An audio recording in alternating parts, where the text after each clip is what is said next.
look at my computer and find out how much people hate me every day. But the thing about human nature is we always see that, right? And we don't see the love. We just the hate. The one comment about something stupid that just really sits on you. All right, Perry Lunsford here today. We were just talking. You used to have an afro. I had the most beautiful fro.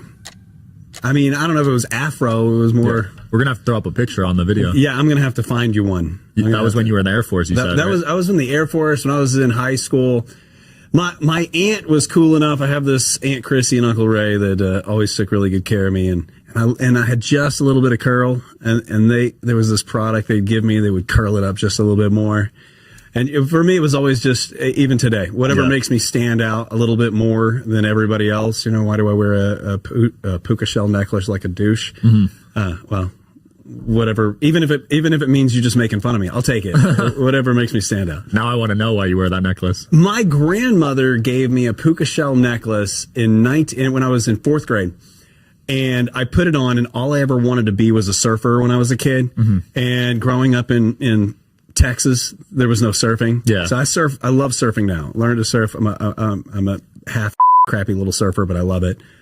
And it was just, I put it on in 1984 and I haven't taken it off since. This is certainly not the first, you know, they last about 3 years before they explode all over the place. But I don't know. I like that people make fun of me. Anytime anybody makes fun of me, it just means they're paying attention. So interesting. Yeah, I'm dealing with some haters, and it's always from below, as Grant Cardone says, right? Right. Yeah. You know, I wake up every morning at 4 a.m. not because that's what successful people do, but because that's when I get up, and I wake up every day, and the first thing, yours is going to be worse than mine. The first thing I do is look at my computer and find out how much people hate me every day. But the thing about human nature is we always see that, right? And we don't see the love. We just the hate. The one comment about something stupid that just really sits on you.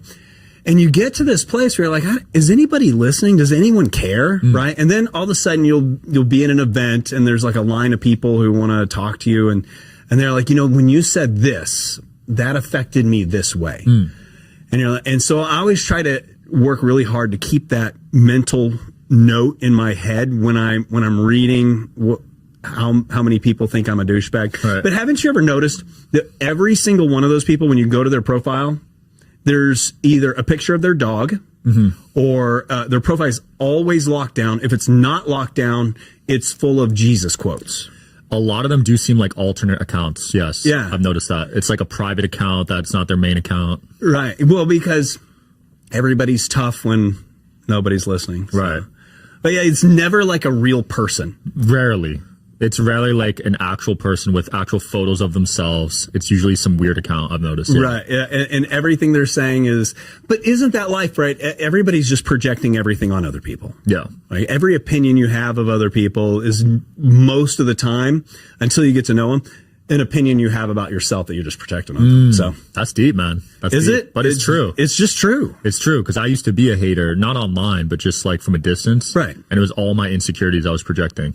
You know, one of the things that I've learned, one of the things that I try to preach to people all the time is, you will never know love until you learn to love yourself, right? The day that you can learn to love yourself the way you love your children, right? So if you have kids, I would say, you know, what could your kids do to you to make you not love them anymore? Right? If they became a drug dealer or a drug addict, or they went to prison for doing something bad, would you stop loving them? No, of course there's nothing your kids could do that would make you stop loving them. There might be things that they could do that would make you stop talking to them, but you would never stop loving them. Right. And if you can learn that same thing about yourself, the whole world changes. Yeah. Like when you love yourself, your relationship with your spouse, your relationship with your friends, your business partners, your children, man, it goes from what you think is a level 10 to a real level 10.